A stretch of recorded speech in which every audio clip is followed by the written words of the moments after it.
Assalamualaikum warahmatullahi wabarakatuh. Perkenalkan, nama saya Nuranisa Fitria Aprianti. Saya dosen di program studi S1 Pendidikan Bidang Stikes Hamjar Member Lombok Timur. Pada kesempatan kali ini, saya akan menjelaskan bidang pengajaran saya pada mata kuliah yang saya ampu. Selama menjadi dosen, terutama sesuai dengan konsentrasi saya, yaitu mengajar mata kuliah kesehatan ibu, anak, dan kesehatan reproduksi. Pada kesempatan kali ini, saya akan menjelaskan tentang teknik pengajaran saya dengan menggunakan metode DIA, yaitu Delivery, Interaction, dan Assessment. Salah satu mata kuliah yang saya ampu, yaitu Asuhan Kebidanan pada NIFAS, dengan kode mata kuliah PB18533, dengan bobot 3 SKS, yaitu 1 SKS teori, 1 SKS praktik laboratorium, dan 1 SKS praktik lapangan. Dan mata kuliah ini diampu oleh 2 orang tim teaching. Sebelum saya menjelaskan lebih lanjut mengenai teknik pengajaran saya terlebih dahulu akan menjelaskan deskripsi singkat luaran yang diharapkan dan model pembelajaran pada mata kuliah Asuhan Kebidanan pada NIFAS. Asuhan Kebidanan pada NIFAS merupakan mata kuliah yang hadir sebagai bentuk memberikan asuhan kesehatan ibu dan anak, serta kesehatan reproduksi, khususnya perawatan ibu pasca melahirkan dan menyusui.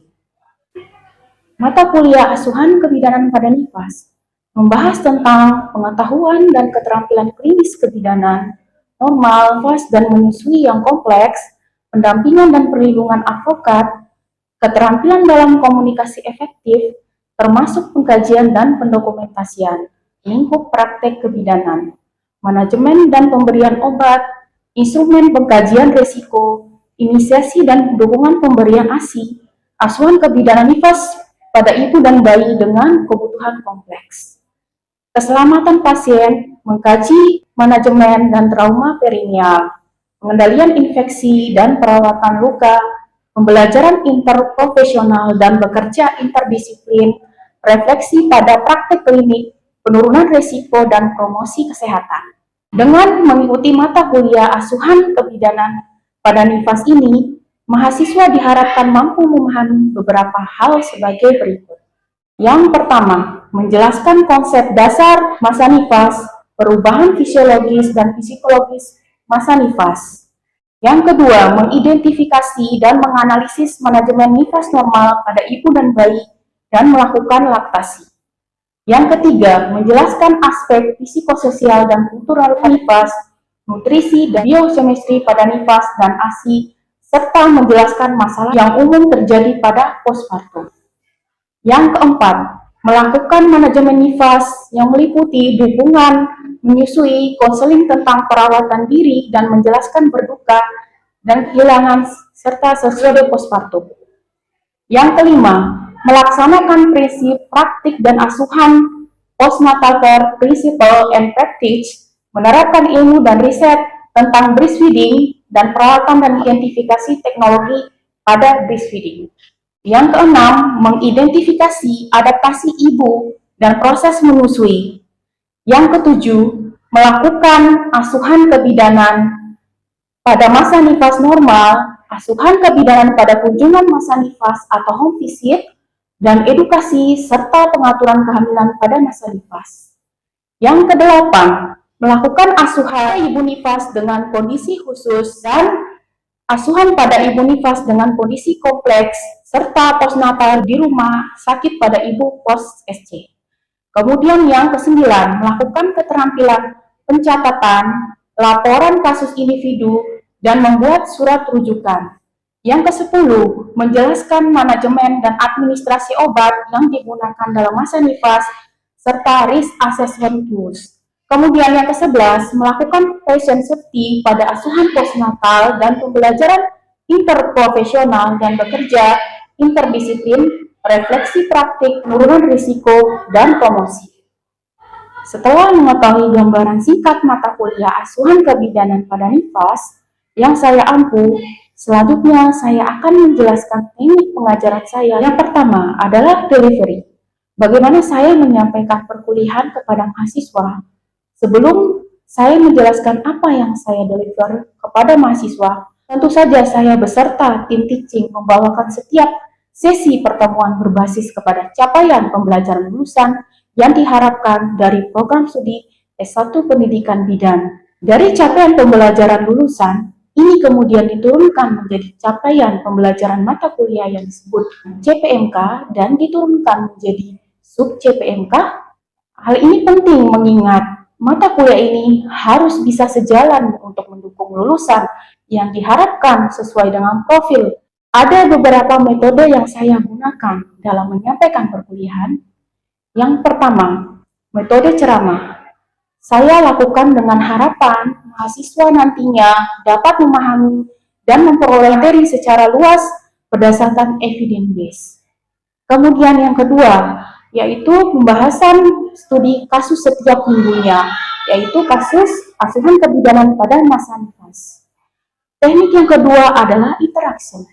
Bagaimana saya berinteraksi dengan mahasiswa? Dalam perkuliahan saya ada beberapa teknik komunikasi yang saya gunakan, yakni dengan pendekatan student-centered learning atau berpusat pada mahasiswa agar mahasiswa berpartisipasi aktif untuk bertanya dan mengemukakan isu-isu di kelas sehingga proses belajar mengajar berjalan komunikatif. Proses perkuliahan dilakukan secara luring sebanyak 14 kali tatap muka. Untuk SKS teori, metode pembelajaran SEL yang saya gunakan adalah yang pertama, yaitu diskusi pleno. Diskusi pleno dilaksanakan 1 kali seminggu sesuai jadwal yang telah ditetapkan. Dipimpin oleh moderator, satu kelompok mempresentasikan hasil diskusi kelompoknya. Penetapan kelompok yang akan dipresentasikan dilakukan pada hari diskusi pleno dengan cara voting di depan moderator. Dengan demikian, semua kelompok harus mempersiapkan PowerPoint untuk diskusi pleno. Kemudian yang kedua yaitu diskusi kelompok kecil. Saya meminta mahasiswa untuk membuat satu kasus aspek nifas dengan keluhan yang berbeda-beda dan membuat asuhan kebidanan untuk kasus yang telah dipilih. Kemudian mahasiswa mempresentasikan dan mendiskusikan yang telah dibuat dengan anggota kelompok yang lain. Tujuannya agar mahasiswa dapat lebih percaya diri mengungkapkan pemikirannya dalam mengembangkan pola pikir kritis, aktif, dan kreatif. Kemudian yang ketiga yaitu tutorial. Pembelajaran tutorial saya buat dalam bentuk 3 skenario. Untuk masing-masing skenario dibagi menjadi 2 pertemuan dan saya lakukan dengan metode 7 jam atau 7 langkah. Untuk pertemuan 1 membahas langkah 1 sampai 5. Kemudian langkah ke-6 mahasiswa belajar mandiri dan pertemuan 7 tujuannya agar mahasiswa bisa memecahkan berbagai masalah melalui penyediaan tambahan informasi berupa buku, diskusi, dan kegiatan lain yang dapat meningkatkan motivasi mahasiswa untuk belajar. Yang keempat, untuk pembelajaran praktik laboratorium, metode yang saya gunakan adalah demonstrasi dan role play. Serta pembelajaran praktik lapangan, metode yang diterapkan adalah pengelolaan asuhan kebidanan pada nifas yang meliputi kegiatan manajemen asuhan kebidanan nifas dan pendidikan kesehatan dengan sasarannya adalah ibu nifas dan menyusui. Dan metode yang terakhir adalah dengan observational of procedural skill, yaitu mahasiswa melakukan keterampilan klinis berdasarkan SOP yang telah ditetapkan. Teknik yang ketiga adalah assessment. Bagaimana saya menilai mahasiswa berdasarkan komponen-komponen evaluasi yang telah disepakati pada kontrak perkuliahan atau pada saat penjelasan RPS. Di antaranya, yang pertama, tugas atau kuis dengan bobot 20%, kemudian yang kedua, praktikum dengan bobot 20%, yang ketiga, seminar atau keaktifan dengan bobot 20%, kemudian yang keempat, UTS dengan bobot 20%, dan yang terakhir yaitu UAS dengan bobot 20%. Selanjutnya, saya akan memberikan cuplikan pengajaran saya pada mata kuliah asuhan kebidanan pada nifas secara luring. Bismillahirrahmanirrahim. Assalamualaikum warahmatullahi wabarakatuh. Waalaikumsalam warahmatullahi wabarakatuh. Apa kabar adik-adik hari ini? Alhamdulillah baik, Bu. Alhamdulillah ya. Sebelum perkuliahan, Ibu akan menyampaikan dulu ya capaian pembelajaran mata kuliah. Jadi setelah mengikuti perkuliahan ini, mahasiswa atau adik-adik mampu mengidentifikasi adaptasi ibu dan proses menyusui yang meliputi. Yang pertama itu mampu menjelaskan pengertian memerah dan mengeluarkan ASI. Kemudian yang kedua mampu menjelaskan manfaat memerah dan mengeluarkan ASI. Yang ketiga mampu menjelaskan teknik memerah dan mengeluarkan ASI. Kemudian mampu menjelaskan praktik, menjelaskan dukungan pada terapi manual menyusui. Kemudian mampu menjelaskan praktik yang dapat mengganggu kesuksesan menyusui. Dan yang terakhir itu mampu menjelaskan menyusui pada ibu bekerja. Ya. Jadi sebelum kita ke materi, Ibu akan menanyakan terlebih dahulu ya, apa itu pengertian memerah dan mengeluarkan ASI? Ada yang tahu? Apa pengertian? Ya, silakan Rodatul. Memerah atau mengeluarkan ASI merupakan ASI yang diperah kemudian disimpan untuk diberikan kepada bayinya. Oke, baik ya. Terima kasih atas jawabannya. Benar ya. Jadi apa sih pengertian dari memerah atau mengeluarkan ASI ya? Jadi memerah adalah memeras atau memijit agar ASI keluar. Nah, kenapa kita perlu sebagai bidan memberikan edukasi kepada ibu pasca melahirkan atau ibu nifas serta ibu menyusui ya tentang pentingnya memerah dan mengeluarkan ASI. Nah, karena menyusui merupakan hal yang penting bagi kesehatan ibu dan bayi. Akan tetapi tidak semua ibu dapat menyusui langsung bayinya. Kemudian manfaat memerah ASI. Yang pertama nih meningkatkan produksi ASI. Ada yang bisa menjelaskan ke ibu? Kenapa manfaat memerah ASI itu yang pertama meningkatkan produksi ASI? Ada yang bisa menjawab? Ya, silakan renungan. Pada saat ASI penuh, pada saat ASI penuh dan dikeluarkan itu akan menambah produktivitas pengeluaran ASI untuk selanjutnya. Jadi tidak terbuang sia-sia dengan begitu saja untuk produktivitas ASI yang belum dikonsumsi oleh bayi. Oke. Kalau yang kedua nih mencegah pembengkakan payudara, ada yang tahu? Ya, silakan Ani. Mencegah pembengkakan payudara itu misalnya kalau payudara kita itu sudah penuh, terus sedangkan orang tua kita itu ada orang tua yang bekerja, jadinya bisa memeras dan menggunakan pompa agar payudaranya itu tidak terjadi pembengkakan karena adanya bendungan ASI. Oke, baik ya, terima kasih. Kemudian yang terakhir nih mencukupi kebutuhan ASI pada bayi yang kesulitan menyusui langsung. Ada yang bisa menjawab? Oke, silakan Rodatul. Di sini maksudnya mencukupi kebutuhan ASI pada bayi yang kesulitan menyusui langsung bisa karena puting ibunya tenggelam atau datar. Nah, di sana bisa dia melakukan pemerahan ASI tersebut agar bayinya bisa minum ASI dari ibunya sendiri. Oke, baik ya, terima kasih atas jawabannya. Yang pertama yaitu meningkatkan produksi ASI. Nah, selama menyusui kan produksi ASI itu meningkat. Nah, apabila bayi tidak mau menyusui atau bayi sudah kenyang, tentu otomatis kan ASI yang sudah dikeluarkan akan terisi kembali gitu. Nah, sehingga semakin sering memerah ASI, maka semakin tinggi tingkat produksi ASI. Kemudian yang kedua, mencegah pembengkakan payudara. Tadi benar. Ketika payudara penuh, itu kan akan terjadi pembengkakan. Jadi untuk mencegah terjadinya pembengkakan pada payudara itu perlu diperah. Kemudian yang ketiga, mencukupi kebutuhan ASI pada bayi yang kesulitan menyusui langsung. Nah, ini misalnya pada bayi dengan kondisi khusus, bayi dengan perawatan di NICU. Ya, kalian pernah nggak lihat bayi yang dirawat di NICU? Nah, itu kan tentu tidak langsung menyusui dengan bayinya ya. Jadi memang perlu diberikan ASI secara manual, bisa dengan pipet atau selang, ataupun misalnya bayinya tidak sakit itu dengan cangkir atau sendok. Nah, kemudian ada sumbingnya itu pada kondisi khusus tentu tidak bisa menyusui langsung. Ya, jadi memang perlu diberikan ASI yang sudah diperah. Nah, kemudian ada teknik atau cara memerah ASI ya. Ini perlu kita berikan edukasi kepada ibu nifas atau ibu menyusui ya tentang pentingnya cara memompa mengeluarkan ASI. Jadi ada dua teknik. Yang pertama itu teknik menggunakan tangan. Memang terkesan sederhana, tidak membutuhkan biaya, membutuhkan keterampilan khusus. Jadi tetap kita harus berikan informasi serta edukasi kepada ibu nifas dan ibu menyusui tentang bagaimana cara mengeluarkan ASI. Yang pertama dengan teknik menggunakan tangan.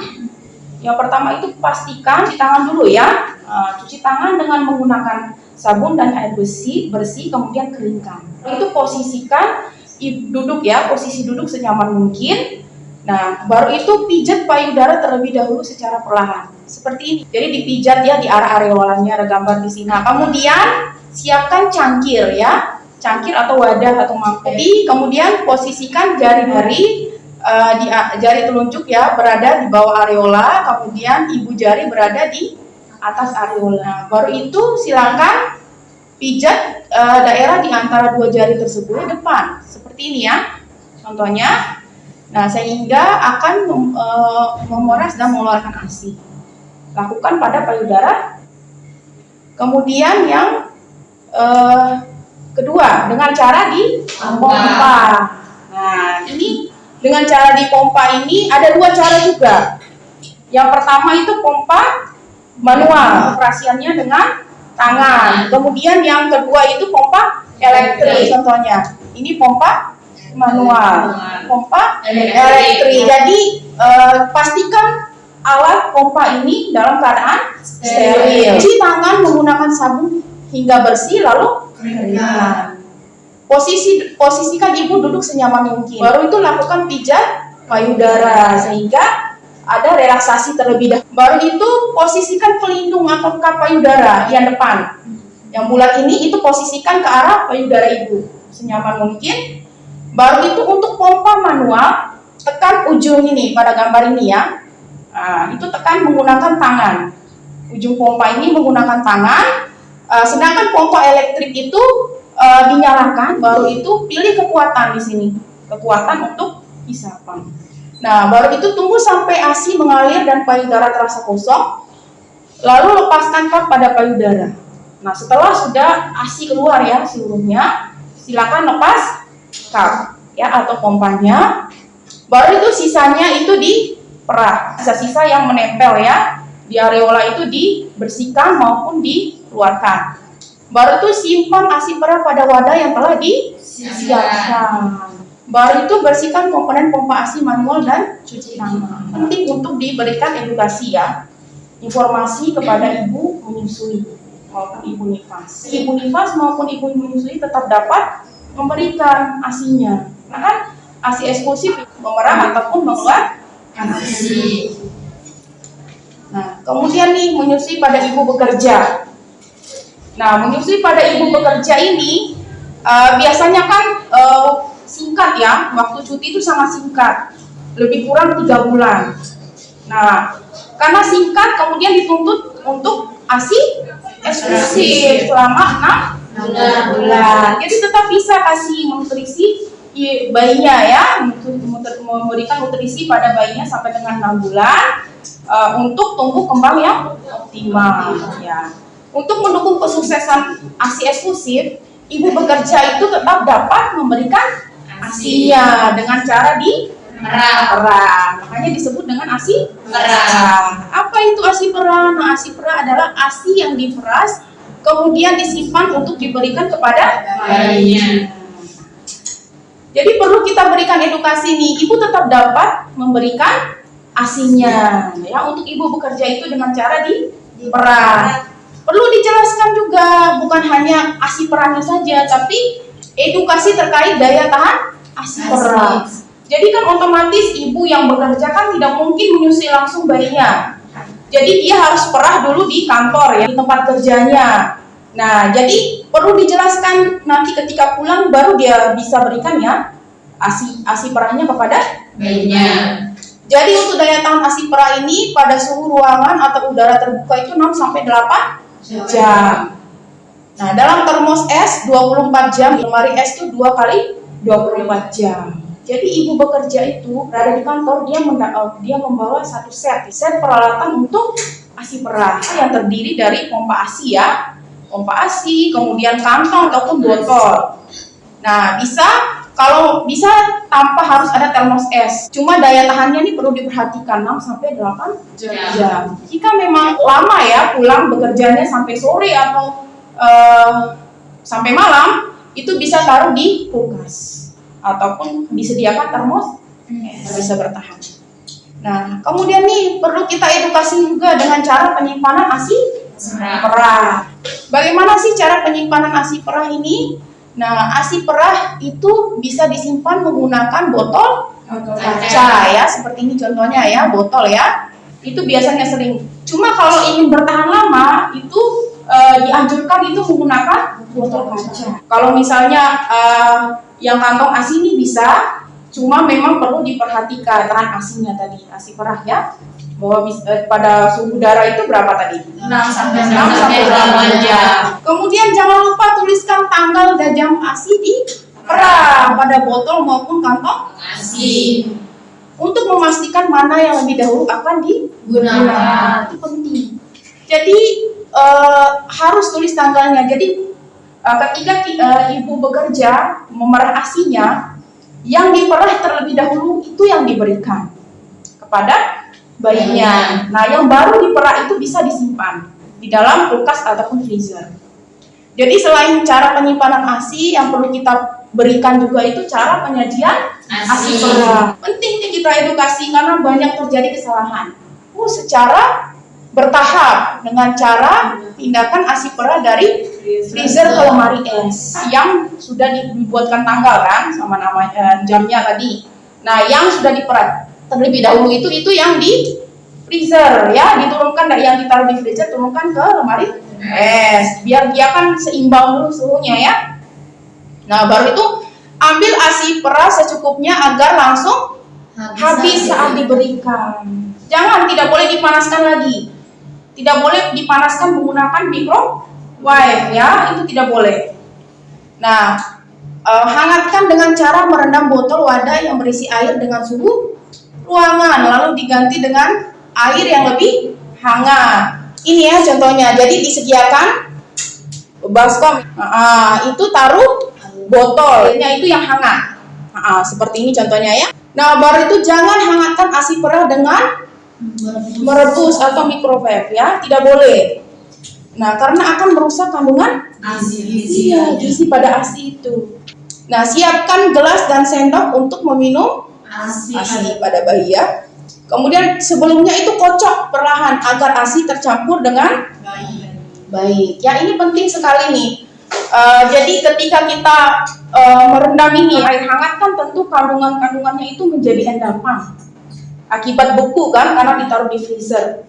Nah, sebelum kita berikan ke bayi, pastikan dia sudah suhu ruangan. Botolnya tuh sudah suhu ruangan. Baru itu sebelum dikasih itu langsung dikocok dulu. Nggak perlu dipanaskan, itu nggak boleh. Apapun ASI sisa itu tidak boleh dipanaskan.